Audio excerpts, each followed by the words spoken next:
వీక్షకులందరికీ నమస్కారం. అందరికీ నూతన ఆంగ్ల సంవత్సర శుభాకాంక్షలు. 2025వ సంవత్సరం జనవరి మాసంలో ఏ విధమైనటువంటి గ్రహగతులు ఉన్నాయి, తద్వారా 12 రాశులపై ఇవి ఏ విధమైనటువంటి ప్రభావాన్ని చూపిస్తాయి అనేటువంటి విషయాన్ని పరిశీలన చేద్దాం. ముఖ్యంగా ఈ మాసంలో ఉన్నటువంటి గ్రహగతులను గమనిస్తే, ఈ మాసంలో గురుడు వక్రించి వృషభ రాశి యందు సంచారం చేస్తూ ఉన్నారు. 22వ తారీఖు వరకు కర్కాటక రాశి యందు కుజుడు వక్రగతిలో సంచారం చేస్తూ ఉంటే 22 దగ్గర నుండి మిథున రాశిలోకి, అనగా ఇది కుజ స్తంభన, ఇది ఆల్మోస్ట్ దాదాపుగా ఏప్రిల్ మేల వరకు ఉంటుంది. కాబట్టి కుజుడు మిథునం కర్కాటకం ఈ రెండు రాశుల మధ్యలోనే సంచారం చేస్తూ ఉంటారు, స్తంభిస్తూ ఉంటారు. అందువల్ల 22వ తారీఖు నుండి మరలా వెనక్కి వెళ్ళి స్తంభిస్తారు. కాబట్టి మిథున రాశిలో ఉన్న ఫలితాలు కుజుడికి వర్తిస్తూ ఉంటాయి. అలాగే కేతు కన్యా రాశి యందు ఈ మాసం ప్రారంభంలో, అనగా 5వ తారీఖు నాడు మూల 1వ పాదంలోకి, అనగా ధను రాశిలోకి బుధుని యొక్క సంచారం ఉంటుంది. ఇక ఈ మాసంలోనే 15వ తారీఖు మకర సంక్రమణం, కాబట్టి అప్పటి నుండి రవి మకర రాశిలో సంచారం చేస్తారు. అలాగే ఈ మాసంలో శుక్రుడు 28వ తారీఖున మీనంలోకి సంచారం చేస్తున్నారు. అప్పటి వరకు శనితో కలిపి శుక్రుడు కుంభంలో ఉంటారు. మీనమందు రాహుగ్రహం సంచారం చేస్తూ ఉన్నారు. ఇది ఈ మాసంలో ఉన్నటువంటి పరిస్థితి.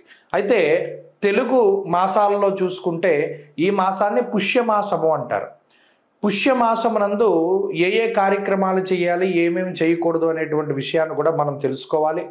పుష్యమాసంలో గృహప్రవేశాలు, గృహారంభాలు, వివాహాలు లేదా ఏ విధమైనటువంటి శుభ కార్యక్రమానికి సంబంధించినటువంటి పనులు కానీ, శుభ కార్యక్రమాలు కానీ చెయ్యరు. దీన్ని శూన్యమాసము అన్నారు. మరీ ముఖ్యంగా ద్విస్వభావ రాశిలోకి రవి ప్రవేశించిన తర్వాత, అనగా 16వ తారీఖు డిసెంబర్ దగ్గర నుండి ధను రాశిలోకి రవి ప్రవేశం చేసిన తర్వాత, డిసెంబర్ 16 నుండే ఒరిజినల్గా గృహారంభాలు కానీ గృహప్రవేశాలు కానీ చేయకూడదు. కానీ పాపం తెలియక చాలామంది వాటిని ఆచరిస్తూ ఉన్నారు. అలాగే గోదావరి జిల్లాలో నెలగంట పట్టిన తర్వాత, అంటే సంక్రాంతి నెల పట్టిన తర్వాత శుభ కార్యక్రమాలు ఏవి చేయరు. మరలా అంతర్వేది రథోత్సవం కానీ అంతర్వేది ఏకాదశి కానీ తర్వాత వరకు కూడా చేయరు. అయితే ఈ మధ్యకాలంలో కొంతమంది మాఘమాసంలో చేసుకుంటూ ఉన్నారు వివాహాది శుభ కార్యక్రమాలు. దానికి కూడా ఏ విధమైన దోషం లేదు. కానీ దీన్ని శూన్యమాసము అంటారు. దాదాపుగా జనవరి నెలంతా కూడా పుష్యమాసమే ఉంటుంది. కాబట్టి ఈ పుష్యమాసమున శంకుస్థాపనలు చేయకూడదు. పుష్యే చాగ్ని భయం చేయవ అంటూ ఉన్నది శాస్త్రం. అనగా ఈ మాసంలో ఏదైనా ఒక పని చేస్తే అది అగ్ని సంబంధంగా కాలిపోతుంది, బూడిదైపోతుంది అన్నారు. అందుకనే అసలు ఏ విధమైన శుభ కార్యక్రమాలు చేయకూడదు. ఇది ప్రధానంగా గుర్తుపెట్టుకోవాల్సింది. అలాగే గృహారంభ గృహప్రవేశాలు కాదు, ఇంకేవి కూడా కార్యక్రమాలు చేయరు. అందుకనే దీన్ని శూన్యమాసము అన్నారు. అంటే ఈ మాసంలో ఏ విధమైనటువంటి శుభ కార్యక్రమాలు ఉండవు.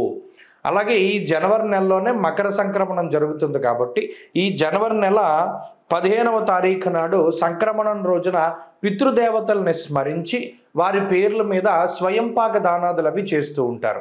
కాబట్టి ఈ సంక్రాంతికి కూడా పంట చేతికి వస్తుంది. కాబట్టి ఆ చేతికి వచ్చినటువంటి పంట ఏదైతే ఉన్నదో దానిలో కొంత భాగం హరిదాసులకి, జంగం వాళ్ళకి, బ్రాహ్మలకి, లేకపోతే ఇంకా రకరకాలైనటువంటి వారు ఎవరైతే పూజనీయులైనటువంటి స్థానాల్లో, అంటే పెద్దల పేర్లు చెప్పిస్తూ ఉంటారు, బియ్యాలు వారికి ఇస్తూ ఉంటారు. వారికి చక్కగా ఈ 15వ తారీఖు నాడు ఇవ్వవచ్చును. అంతేకాకుండా ఈ మాసంలో ఈ గ్రహస్థితిని బట్టి ద్వాదశ రాశుల ఫలితాలు కూడా మనం ఇప్పుడు చెప్పుకుందాం. మిథున రాశి వారికి ఈ జనవరి నెలలో అనుకూలించేటువంటి గ్రహాల సంఖ్యను కనుక చూస్తే, ఇక్కడ ఈ నెల 22వ తారీఖు వరకు ఇక్కడ కుజుడు స్తంభించిన 2వ స్థానంలోనే ఉంటారు. కాబట్టి అది పెద్ద దోషమేం కాదు.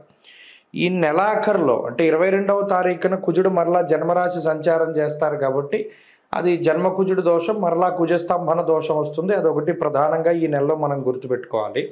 గురుడు వక్రించిన తాలూకు ఫలితాలు ఈ రాశి వారికి అనుకూలంగానే ఉన్నాయి.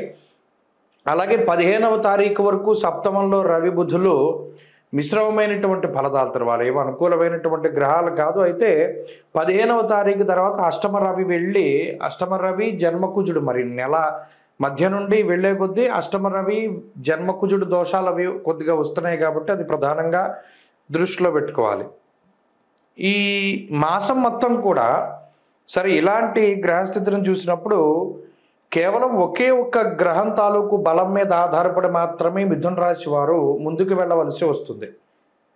అదే దశమంలో ఉండేటువంటి రాహు, అలాగే సరే వక్రించినటువంటి గురువు ఎలాగో అనుకూలంగా ఉన్నారు. అయినప్పటికీ కూడా ప్రధానంగా రాహు బలం, దశమంలో ఉండేటువంటి రాహు బలం మీదే మనస్సౌఖ్యం, సదానందం, అభీష్ట సుఖభోజనం, కర్మసిద్ధిర్ బలం పుష్టిం అన్నారు. శాస్త్రంలో చాలా రాహు గురించి చాలా గొప్పగా మాట్లాడారు. చాలామంది అనుకుంటారు దశమంలో రాహు పెద్ద యోగించేటువంటి గ్రహం కాదు గోచారంలో అని. అది అక్కడే పొరపాటు చేస్తారు. గోచారంలో కానీ జాతకంలో కానీ దశమంలో ఉండేటువంటి రాహు ఆయన ఉండేటువంటి స్థానం ప్రకారంగా ఫలితాన్ని ఇస్తారు. ఇందాక చెప్పుకున్న మనస్సౌఖ్యం, సదానందం, అభీష్ట సుఖభోజనం. ఇప్పుడు మిథున రాశి వారు గత కొన్ని నెలలుగా వాళ్ళు నిలబడగలుగుతున్నారు. చాలా రకాలైనటువంటి ఇబ్బందులు వచ్చాయి, చాలా అవమానాలు వచ్చాయి, చాలా ఆర్థిక ఇబ్బందులు వచ్చాయి, చాలా అనారోగ్య సమస్యలు వచ్చాయి. ఇలా ఉద్యోగంలో, వ్యాపారంలో అనేక రకాలైనటువంటి కష్టసాధ్యమైనటువంటి నిర్ణయాలు, ఎవ్వరూ తీసుకోనటువంటి నిర్ణయాలు, ఎవ్వరూ వెళ్ళలేనటువంటి మార్గంలో వాళ్ళు వెళ్ళినప్పటికీ కూడా మరి వాళ్ళు ఏ బలం మీద నిలబడగలిగారు, వాళ్ళు దేనికి, వాళ్ళకి ఏది సపోర్ట్ ఇస్తోంది గ్రహాల్లో అంటే అది రాహు యొక్క బలమే. దశమంలో రాహు మాత్రమే ఆ బలాన్ని ఇవ్వగలరు. దశమం చాలా గొప్ప కేంద్ర స్థానం ఈ రాశి వారికి. మరి అందులో ఇందాక అనుకున్నట్టు మనస్సౌఖ్యం, సదానందం, ఏది దొరికితే అది దాంతోనే వాళ్ళ ఆనందాన్ని ఫీల్ అవుతూ దాంతోనే సాటిస్ఫై అవుతూ ముందుకు వెళుతూ ఉన్నటువంటి వారు. ఫలానాది కావాలి అన్న రిక్వైర్మెంట్ ఏమీలా, ఓకే మనకి ఇది వచ్చింది, కనీసం ఇదైనా వచ్చింది అనేటువంటి సంతృప్తి ఎక్కువగా ఉన్నది మీరు గమనిస్తే. మరి ఈ మాసంలో కూడా రాహువే ప్రధానంగా కాపాడేటువంటి గ్రహంగా ఉంటూ ఆయనతో పాటుగా గురువు కూడా కొంత అనుకూలిస్తూ ఉన్నటువంటి తరుణంలో ఒక చిన్న పాజిటివ్ హోప్ అనేటువంటిది ఈ రాశి వారికి ఉంటుంది. ఖచ్చితంగా గత మాసాలతో పోల్చుకుంటే కొంత అనుకూలమైనటువంటి గ్రహస్థితి వస్తుంది. కుటుంబ పరంగా కానీ, ఆరోగ్యపరంగా కానీ, ఉద్యోగ వ్యాపారాల పరంగా కానీ, లేదా మరి ఏ ఇతరత్ర పరిస్థితుల్లోనైనా సరే, రిలేషన్షిప్లో కానివ్వండి, వివాహాది శుభ కార్యక్రమాల విషయాల్లో కానివ్వండి, ఇవి కొన్ని పనులు ముందుకెళ్ళేటువంటి పరిస్థితులు ఉన్నాయి. అయితే స్టిల్ జనవరి నెల మరలా ఇది పేషెన్స్ని టెస్ట్ చేసేటువంటి నెలే. ఎందుకంటే మరి అటు కుజస్తంభన మరలా జన్మరాశిలోకి వస్తుంది, అష్టమ రవి యొక్క దోషం వస్తుంది. కాబట్టి ఖచ్చితంగా ఇందులో కూడా కొన్ని ఇబ్బందికరమైనటువంటి విషయాలు ఉన్నాయి, అనవసరమైనటువంటి ప్రయాణాలు ఉన్నాయి, అనవసరమైనటువంటి డబ్బు ఖర్చు ఉన్నది, నిందారోపణలు ఉన్నాయి, కోపం, విపరీతమైనటువంటి కోపాన్ని కలిగించేటువంటి విషయాలు కూడా చాలా ఉన్నాయి. అయినప్పటికీ కూడా అయితే ఈ గ్రహస్థితి ఇది మనం ఎందుకు తెలుసుకోవాలి జ్యోతిష్యం, మనకున్న గ్రహస్థితి ఇది అని తెలుసుకునేటువంటి విధానంలో ఓకే గ్రహగతులు ఎలా ఉన్నాయి కాబట్టి మనకి ఫలితాలు వస్తాయి కాబట్టి వీటి నుండి మనం ఎంతవరకు తప్పించుకోగలం అనుకునే ముందుకు వెళుతూ ఉండాలి. ప్రధానంగా కావలసింది పేషెన్స్, ఓర్పు, సహనం అనేటువంటి దాన్ని ఈ 2 నెలల్లో కూడా అంటే జనవరి, ఫిబ్రవరిలో కూడా కొంత అలవాటు చేసుకుంటూ ముందుకు వెళ్ళడం ఒకటి.